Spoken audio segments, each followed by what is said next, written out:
You're here tuning in live. We've just begun our broadcast for Johns Hopkins Presents here on the Johns Hopkins campus. Today we're having a special edition. We are broadcasting live from inside the kitchen of PekoPeko. This is Making Authentic Ramen with Alumni Pros.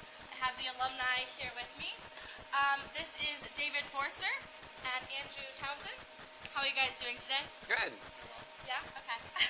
Well, for anyone tuning in, this is Johns Hopkins Presents, and it's a series where we're talking with experts and educators, and today some chefs, about how to do certain things. We're teaching you everything you need to know about a certain topic, and today it happens to be the delicious ramen. So we're going to start off by introducing everyone. I know you guys just opened, so it's really exciting to be behind the scenes. You kind of opened early for us. So how have things been at PekoPeko? Is everything going well? Yeah, we've been open for about 6 months now, and things are going really well. 6 weeks. 6 weeks. 6 weeks. We opened February 2nd, and the reviews have been really positive. We have a lot of repeat guests, and things are going really well. Okay, great. Well, I know a lot of students have had a chance to try out the food here.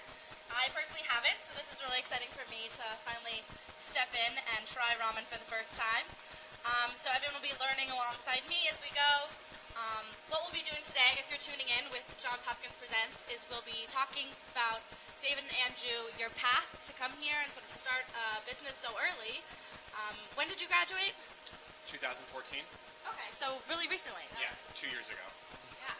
So not long at all, but it can be done, you guys. So we're going to be going over the ingredients you need, and actually having a live tutorial of how to make the ramen itself, right? Absolutely. What types are you going to be making today? Today we're going to be making our classic Tokyo-style shoyu ramen, and our second most popular dish, the tantan ramen, which is a spicy sesame paste ramen. Sounds good. Do you guys have a favorite dish, usually from the menu? Mine's probably the curry ramen. Curry ramen, okay. Well, we'll try out these and see how it is. You guys will be seeing live later as we sit down and actually test them. So thank you everyone for tuning in to Johns Hopkins Presents. And also, if you guys have questions live, please comment into the stream, and then David and Andrew can actually answer them on camera. So moving into PekoPeko, how did it start and where did you get the name from? So PekoPeko has been about 6 years coming. I grew up in Tokyo, Japan from the time that I was 6 years old until I was 18, at which point I came to Hopkins. So going from Tokyo, Japan to Hopkins was a big change, and obviously one of the biggest things that I missed from living in Tokyo was the food. Tokyo and Japan has an amazing food culture. We're starting to see lots of Japanese food shops pop up in the US. Sushi is super popular now. Ramen has seen a big boom over the past couple years, but there's still lots of things that I'm not able to enjoy the way that I did when I was living in Japan. So when I arrived at Hopkins, I said, where's all the good food? Where's all the food that I like eating? Where's ramen? And in talking with my high school friends during winter and summer breaks, it became clear that pretty much around all college campuses, there weren't good ramen shops. And in Japan, ramen is something that's really enjoyed by a younger crowd, as well as older individuals and professionals, but it's frequently considered sort of a young food. So for ramen shops not to exist near college campuses, to me, seemed like a big opportunity.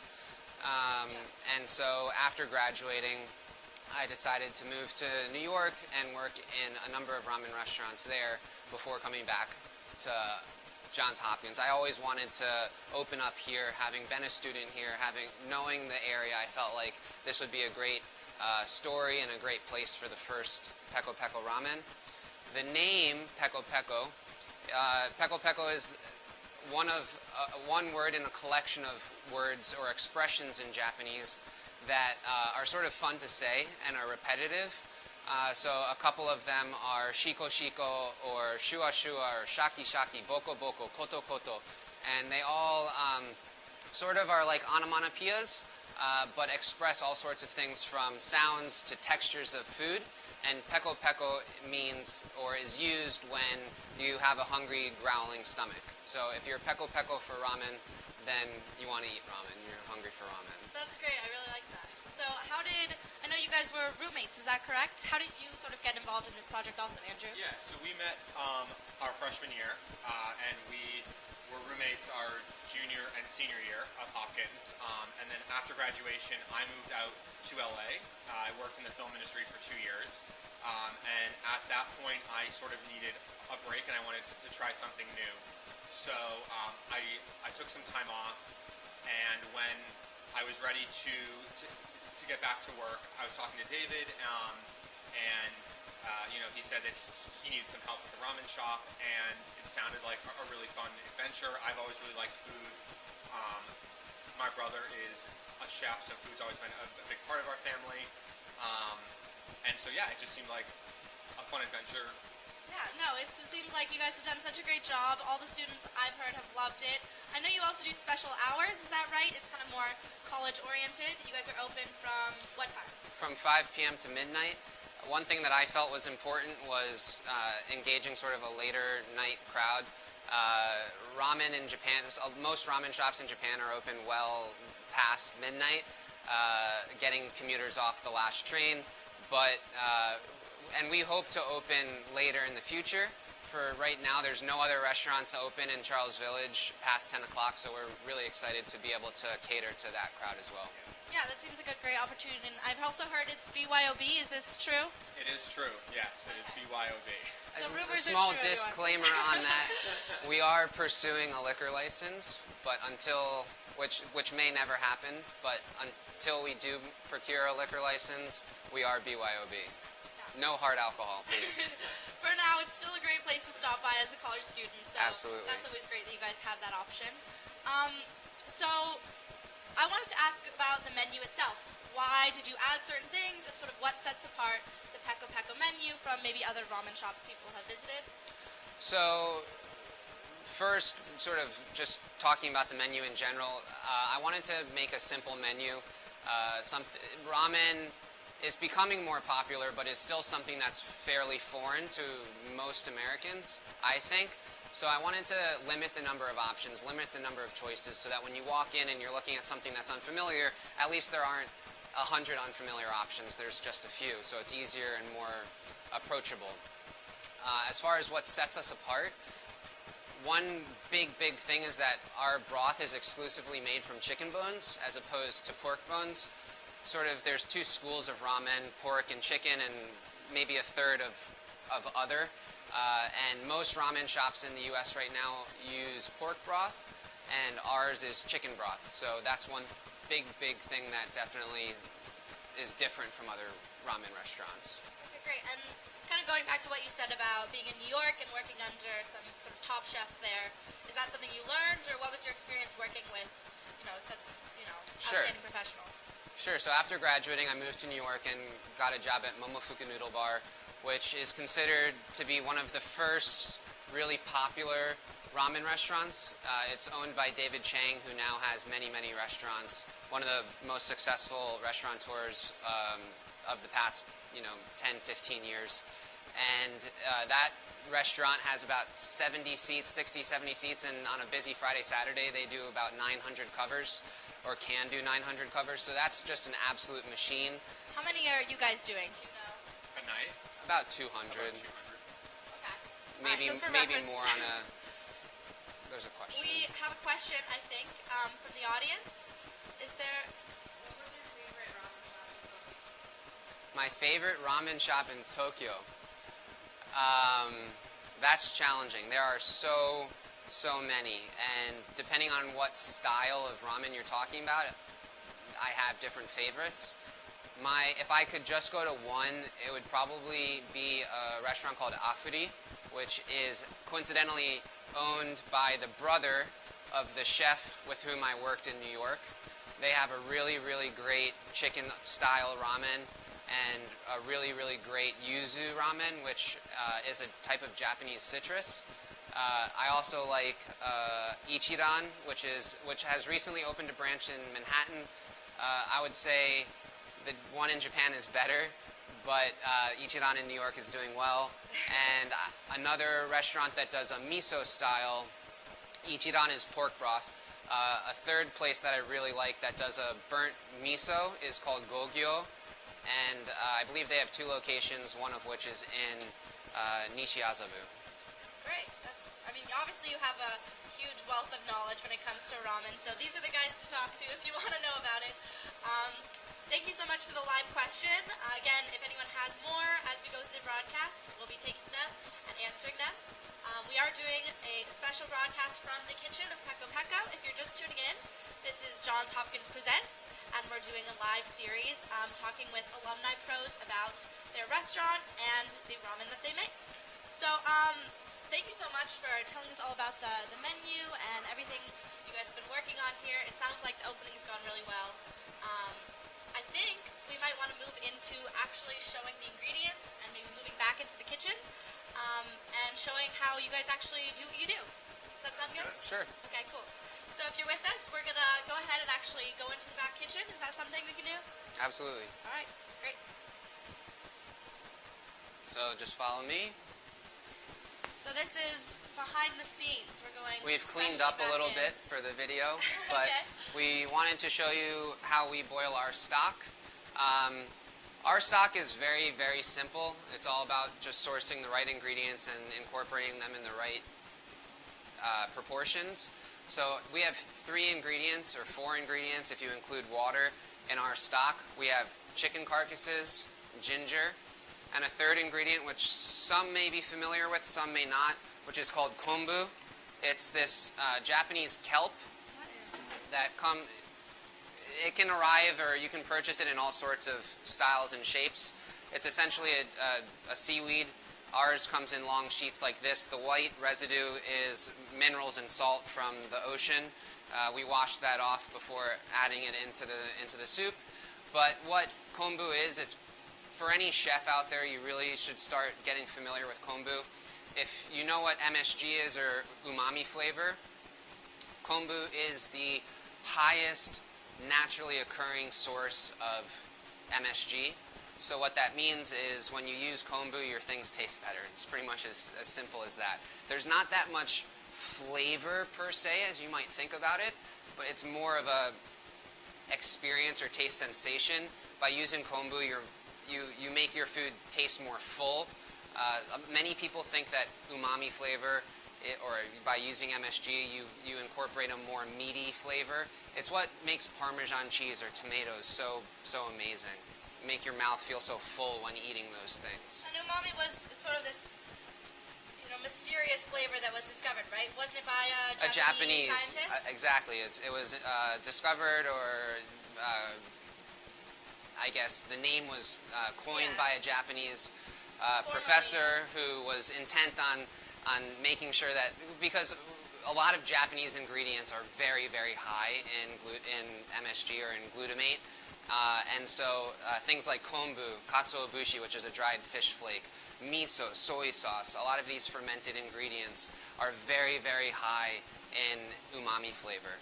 And so maybe that's why the Japanese professor was so excited about, or intent on making sure that it became a scientific fact. But now it is considered the 5th flavor, or 6th. And it's such a strong part of the cooking community now. I feel like it's when you modern rise. Exactly. Now when chefs think about how to incorporate flavors, and when they're putting together a dish, they definitely try to focus on what ingredients they can use to help boost up the umami flavor, because otherwise it might come out feeling a little bit thin.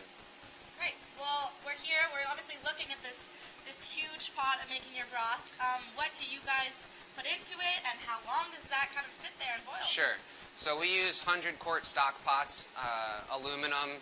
If you use you can use stainless as well. I prefer aluminum because the aluminum gets hot and the heat transfer is a little bit better than stainless for me.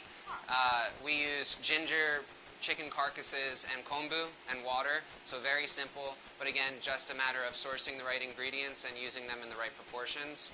We boil our stock at a low simmer like this, maybe even a little bit lower, for about 7.5 hours. And it's really, as with many things, simple but super complex, and just paying very close attention to detail. Is this something, I'm sorry, do you guys do this during the day? Does it boil overnight? Like, when do you have to come in and actually set this up as a chef? So generally we get here at 7. The past couple days we've been getting here a little bit later at 8.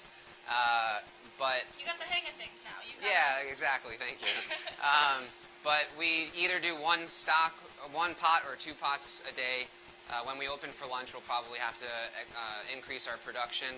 A challenge is just storage and cooling space.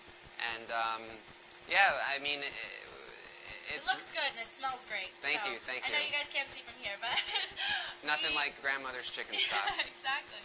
So this goes into the actual ramen itself, but I know there are a ton of more ingredients that kind of go on, sort of, excuse my way of putting it, but toppings. What is sort of, do you want to take a... Yeah, we can step back outside and take a look at some of the toppings that we have.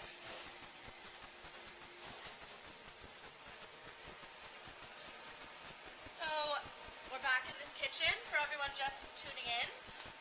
We are coming straight from the kitchen of PekoPeko, where I'm talking to David, who is the executive chef here of the recently opened restaurant. This is Johns Hopkins Presents, and we're learning how to make ramen at this point. So this is really exciting, and these are the rest of the ingredients we just saw. For these 2 ramen, yeah. For these 2, okay. So what types are we making again? Again, we're making our most popular Tokyo-style shoyu ramen with a chicken broth, as well as a tantan ramen, which is a spicy sesame, also with the chicken broth. Okay, great. So what are all these ingredients? Can you kind of walk us through Absolutely. What the main pieces are? Sure. So I'll walk you through it the way that we make it and talk to you about each ingredient as we go. So the first ingredient is a soy sauce-based, what's called tare, which is sort of the base that you make your ramen from. You can generally classify ramen as having 3 different kinds of tare: a miso tare, a shio tare, or a shoyu tare. Miso is a Japanese fermented soybean paste. Shio means salt, but it doesn't translate as nicely into English. It's more of it's a salty, savory, simple style of ramen. And then there's the shoyu ramen, which is the soy sauce broth. I know ramen sort of has this rich history in Japan. Is there something to do with the different sort of locations in Japan that affects these types of ramen that you would make? Yeah, so ramen has taken on many different styles depending on where you are. Tokyo is famous for its shoyu-style broths, or shoyu tare. In the northern part of Japan, where it's really cold, they specialize in miso-style broths like in Sapporo. And in shio has many different places, but one place that's really famous for it is actually also in the north, in Hakodate, which is a smaller city about a few hours away from Sapporo. And in the southern part of Japan, they're more famous for their pork-style broths. In Tokyo, more famous for chicken-style broths. Although now in Tokyo, because it's such a big city, you can get anything that you want. Awesome. Okay, so what else is here? So we have our shoyu tare. We have schmaltz, which is a much prettier way of saying chicken fat, which we render off of the stock. A lot of fat goes to the top of the stock as you're boiling it. We don't want to use all of that fat. It would make the ramen way too oily. So we take all of it off. So the broth that we add to the ramen bowls is actually pretty much fat-free. And then we add a little bit back in for richness, for viscosity and flavor. We also have scallions, which we use primarily the white part of the scallions. It's a little bit less sharp, a little bit sweeter. Interesting. So those are the 3 ingredients that go into the shoyu ramen before adding the soup. For the tantan ramen, we also have our special spicy sesame paste, and that's the only added ingredient to the tantan ramen before adding the soup. Excuse me. After the soup, some of our toppings are pork chashu, which is a rolled pork belly. It's essentially Asian bacon that's rolled. We have spinach. We have an egg, a marinated soft-boiled egg. We have bean sprouts. This is a black garlic sauce in Japanese called mayu. We have a garnish for appearance, which is a watermelon radish. Here are our noodles. And this is what chashu looks like when it's rolled up before slicing it into slices. Wow, those all look so good. So obviously you have to add all these ingredients in, but I know it's a pretty quick process, right? When you're making the ramen itself, you guys kind of whip out the servings. Yeah, so ramen is very heavy in prep, and then on the line it's mostly just assembling the ingredients. So everything like you see here would be ready for us, and during service you just sort of ladle things here and there and serve. So that's why you're able to get out so much volume. 200, 300 covers a night in a small shop like this. So what do we have working over here that kind of has been... So on this what side, do you use this for? this is the noodle boiler. It's essentially a deep fryer that's been engineered just to use water instead of oil. We have our noodle baskets so that we can easily put each portion of noodle in each basket. We have a salamander for heating up the chashu. And we have our table here. This is generally where we have all of our ingredients for the toppings that we have set up here. And then on the front half, we have a section where we put the bowls. Generally, we save this space for other purposes, and this refrigerator would be used for all of the ramen preparations. So is this how everyone does it? Are these the ingredients that you would find in any sort of usual ramen place or traditionally in a Japanese kitchen? Yeah, so these ingredients are quite common. The only one that, well, yeah, there really isn't an ingredient here that you can't find somewhere else. It's really just the combinations of flavors, or, for instance, a shoyu ramen you can get in many restaurants in Tokyo. But it's going to be a different shoyu ramen. They're going to have a different shoyu tare, they're going to have a different soup, and that actually changes things more than you would think. Just like you can get pizza in New York at 1,000 different places, but there are some good ones and there are some really bad ones. Yeah. Maybe one thing that's a little unique to us is the watermelon radish, which I like. I like pink. And great color. It looks it's a really nice little garnish on the top of the ramen. So obviously these are kind of common ingredients, but people at home might not be able to find them as easily. Sort of where could people find these? Because I know as we're sort of live streaming to everyone here from Johns Hopkins Presents, we're trying to teach you how to make ramen, and a lot of people tuning in might be college students. And you went here, you went to Hopkins. Is this something you made in your dorm, or how can students or people at home kind of get these things? Sure. I think one reason why ramen is so infrequently made at home is because it is quite challenging. Things like stocks are much easier to do when you have larger volumes. So for something like chicken broth, you need a big pot, you need a lot of time, and you need to find the ingredients. All three of those things put together generally prevent people from making it at home. But if you did want to make it at home, I guess, like I said, you'd have to buy a big enough pot to make some stock. You'd have to find the chicken bones, which I generally would suggest finding a local butcher and asking them for chicken carcasses. You can also use the trimmings from the rest of the bird, but I find that using the cage and the necks create a little bit more of a cleaner, more golden color rather than like a darker broth. So this sounds like something you wouldn't do in a frat then. You can it would be challenging to do this in a frat. Okay. Yeah. Most of the other ingredients are pretty readily accessible if you go to an Asian market. The pork belly you can get in Catonsville or Ellicott City at H Mart or Great Wall. Sesame paste you can get. You can use tahini if you really want. I think we have a question from the audience maybe about this. If we just move on over. Sure. Do we have something coming live from the broadcast? Yes, so Ishan Kapoor wants to know, what is the most unique aspect about cooking in Tokyo? Cooking in Tokyo? Yes. So not in a dorm. We're back in Tokyo. Let's find out. So I actually have never cooked professionally in Tokyo, so I don't know if I can share too much about that. I think maybe one of the most unique aspects about ramen shops in Japan and operations there are that the shops are tiny. This restaurant is maybe 3 or 4 or 5 times as big as the average ramen shop in Japan. So I think one of the unique aspects of cooking in a ramen shop there is that you really have to manage confined spaces, and generally the whole restaurant is just the kitchen and a bar. There aren't any tables or seats. So I think that's one of the unique aspects about cooking in Japan, just how small everything is, how compact, how organized everything has to be because of that confined space. Interesting. So this is kind of like a luxury restaurant for you with all this space to move around? Yeah, it's hard to find small spaces like you have in Japan and Baltimore. This is considered a small space in Baltimore, or at least in this area of Baltimore, but to me it's quite massive. That's great. So, should we actually make the 2 different types? Can you show us how everything kind of gets put together? I know you have some things over here that we haven't really...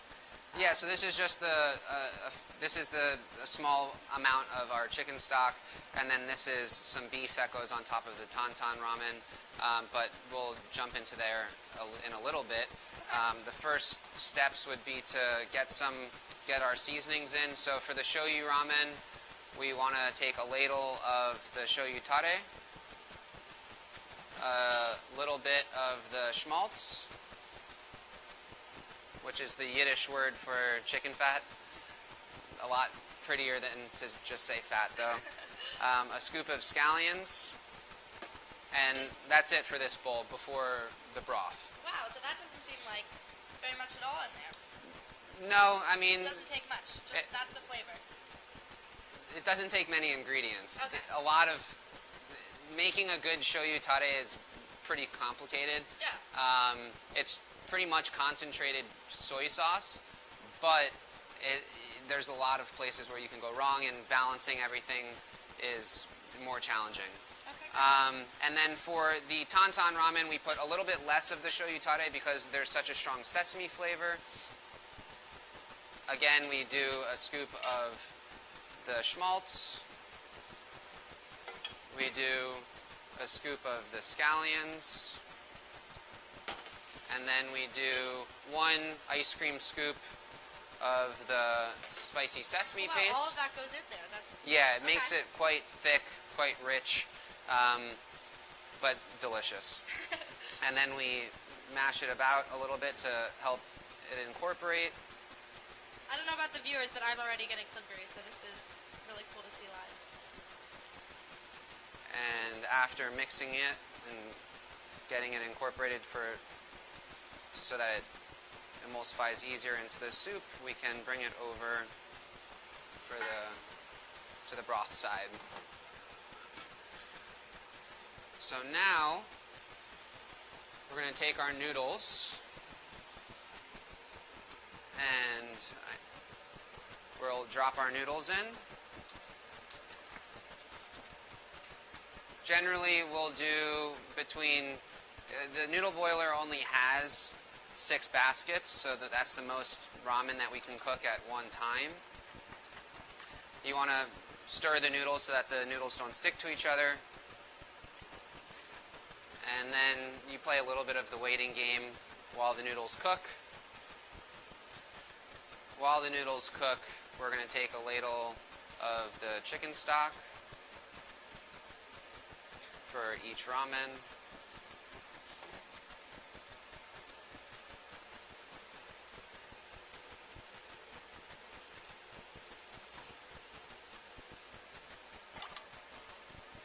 And then stir this tantan ramen up again so that the sesame paste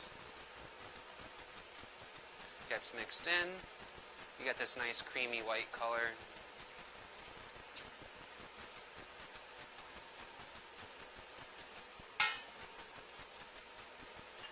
And we char our chashu with a blowtorch. So if I can find my blowtorch, I will char it. But in the meantime, at this point, generally we will be preparing the ramen for the next set of ramen. So if we're doing 6 at one time, we'll be preparing the next 6. And with the blowtorch, we char it for a little bit of added flavor. And this is the industrial blowtorch. If you get like a creme brulee blowtorch on Amazon, it's not going to be this one. You can find this one at Home Depot if you really want to go all out. So not to interrupt, but I think we do have an audience question, so we're going to go over to Taylor. So Tracy Reeves would like to know, are the noodles heavy in carbs, or how healthy are these ramen dishes? Sure. So, it's a good question. Ramen's frequently painted as a food that's really unhealthy. I wouldn't say it's a salad. It's not only vegetables, but ramen it's a bone broth, so it's rich in minerals, and our stock is made from chicken bones, so it's much, in my opinion, it's a lot less oily than a pork-style ramen. It's pretty clean. We also have some vegetable toppings, but it's definitely not, if you're trying to be as healthy as possible, it's not maybe your everyday choice. But the noodles are better than sort of other options out there, so you can feel pretty guilt-free. Yeah, I mean, I like to call this every sort of everyday ramen. I generally eat this every day, and I feel great. The noodles are, they are carbs, but it's only about 100 grams of carbs, so not crazy. For the viewers out there, it's okay. You can eat this. Absolutely. All right, so let's go back to the cooking you were doing here. So when the noodles are ready, which they look like they are, we drain them. And you don't want the water to dilute the broth. And then you take them out of the basket.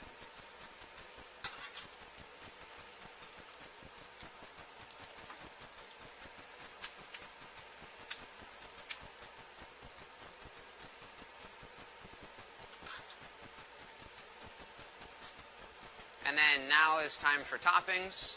So I'm going to rotate back over here. And for the shoyu ramen, we're going to grab our spinach, put it in one corner, grab some of the bean sprouts, put it at the top, grab our chashu, put it right here in sort of a peace sign, if you will. And the watermelon radish goes right in the middle. And then for the tantan ramen, it gets a heaping mound of the bean sprouts. One more for that one. So shoyu ramen generally has chashu. That's a really common topping. The spinach, I feel like just goes really well with the shoyu ramen. It soaks up a lot of that flavor. And the bean sprouts for a little bit of crunch. For the tantan ramen, I think that the bean sprouts because they're so light and the broth is really thick and rich, that it's nice to have that lighter, crunchy topping and just more of it for this ramen.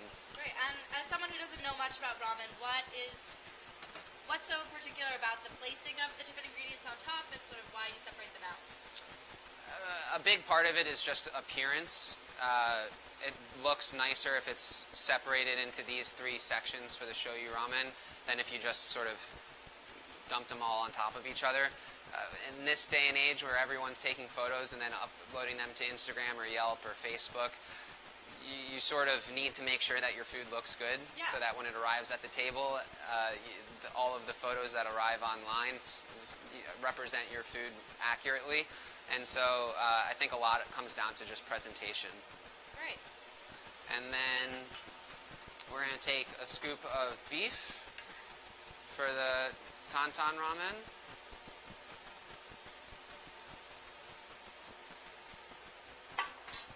And then last but not least is the black garlic sauce, which I need to warm up a little bit.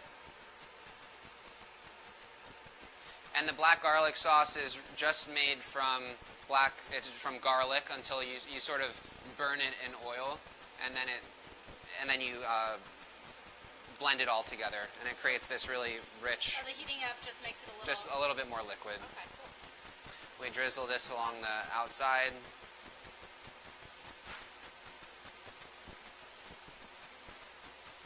And then again for this one, we have the the radish on top. Wow, those both look great. So everyone who comes in here is going to get a bowl of this ramen, right? Is this the So these two are by far the most popular ramen. The curry ramen is also really popular. And the kimchi ramen would be next. The kimchi ramen is a vegetarian ramen. We use local misos for that, and then our fifth option, fifth ramen, is the miso ramen. Okay, great. And I know you guys have vegan and vegetarian options also. Is that something you guys? Yes. So the miso ramen is vegan, and the kimchi ramen is vegetarian. It comes with an egg. All of our other ramens don't. If you take the egg off of the kimchi ramen, it's vegan. Makes sense. And last but not least, for the shoyu ramen is a piece of nori, which is seaweed, that goes in here right before serving. Wow, that looks good. I'm excited to try this. Are you okay with spicy food? Yes, I'm good with spicy food. All right. Should we move over to Sure. dining? Okay. Let's see if we can do this.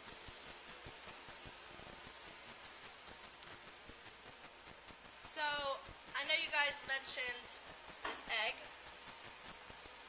What role is that going to play? Are we going to add that in as we sit down? So, yeah, first, which one would you like? The classic shoyu or the spicy tantan ramen? Maybe I'll try the classic, as I'm a beginner. So sure. I don't want to... So, the egg is... I like serving the egg on the side because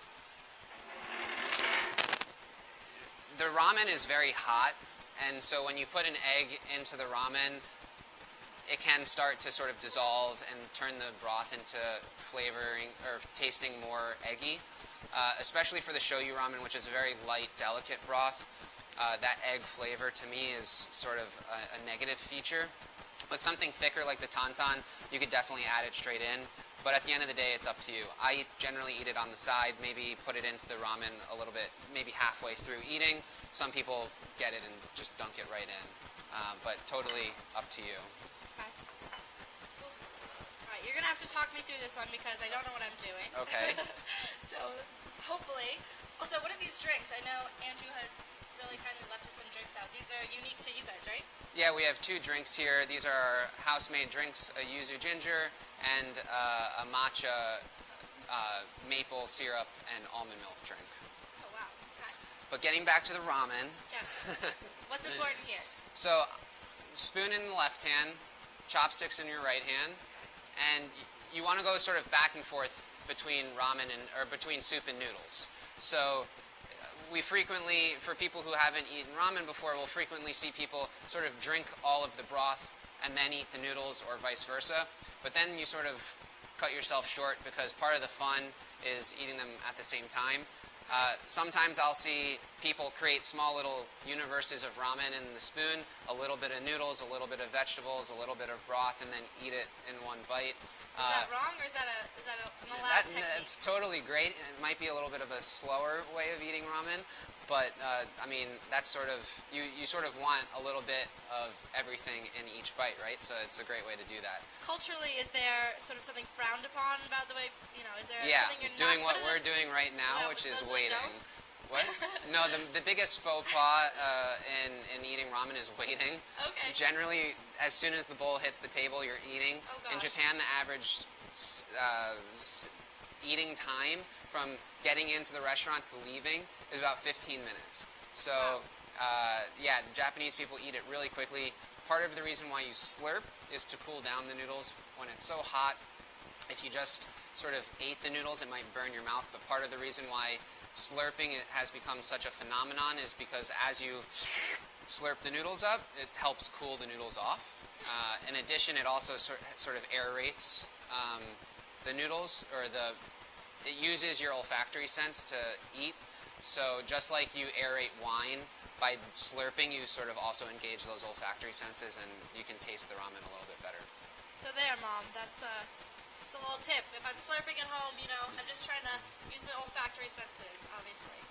So, can you demonstrate for us how to eat it properly? Because Sure. I don't know if I'm the right one to be doing So that. I always take a little sip of the broth first. partly because generally the noodles are hidden, partly because the broth for me is the noodles and the broth are always, and the tare are always the most important, but I like generally tasting the broth for consistency first. So take a little sip of the broth.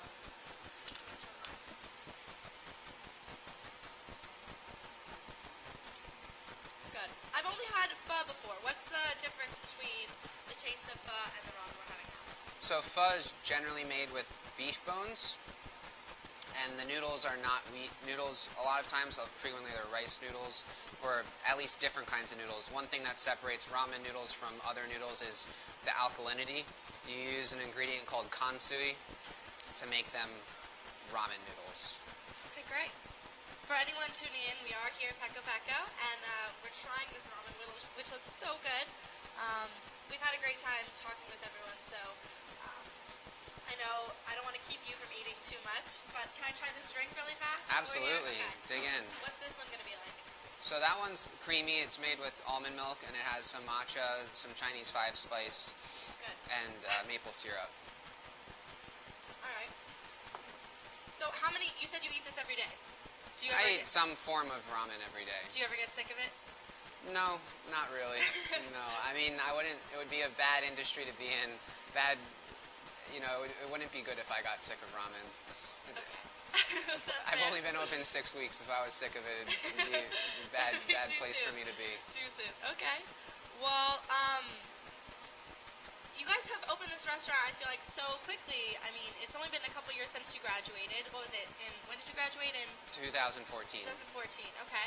So, do you kind of have advice for students who maybe want to become entrepreneurs, open a business? Like, you guys have been so successful. How did you guys get to this point already?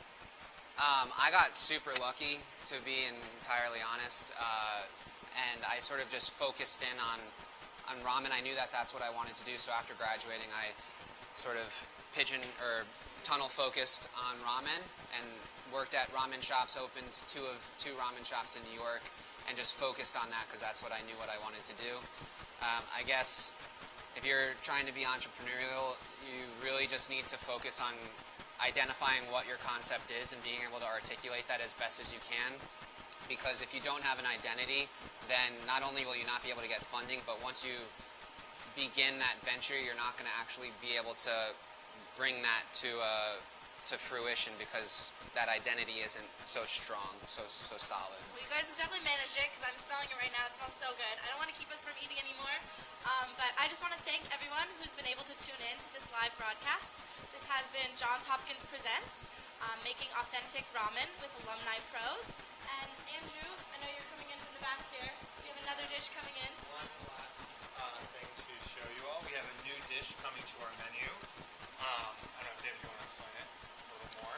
Yeah, so we wanted to get something close to onigiri on the menu, sort of a Japanese rice ball, but something that was slightly different, a little bit more photogenic, like I was touching on earlier. So we did sort of a taco slider onigiri where it's sort of an open-faced sandwich with rice. We're going to have all sorts of toppings from chicken to chashu to maybe some shrimp, some salmon, maybe some seasonal options, some vegetarian options. And then this one here is we have Korean seaweed on the bottom, chashu, rice, pickled red onions, and a yuzu shichimi, which is a Japanese spice powder, aioli on the top. So when can people next try these? Like, what is coming up with PekoPeko, and where are you guys going to be having this? Yeah, so we're hoping to introduce these within the next few weeks. This is obviously our first step in expanding the menu. We want to try and get more seasonal options on there as well. We are hoping to open for lunch and brunch soon. I know people are really eager for us to open for lunch. We're doing the best we can, trying to get it open as fast as we can. We're going to be at the Johns Hopkins Spring Fair as well, with our mochi ice cream and our drinks. So you can come and find us there, or otherwise we're open 6 days a week. Great. That sounds delicious. Can't wait for Spring Fair. So thank you so much, you guys. I really appreciate you doing this. This has been Johns Hopkins Presents, and it's been a great time talking with David Forster and Andrew Towson. We want to thank PekoPeko for letting us in their kitchen. Thanks so much. Thank you.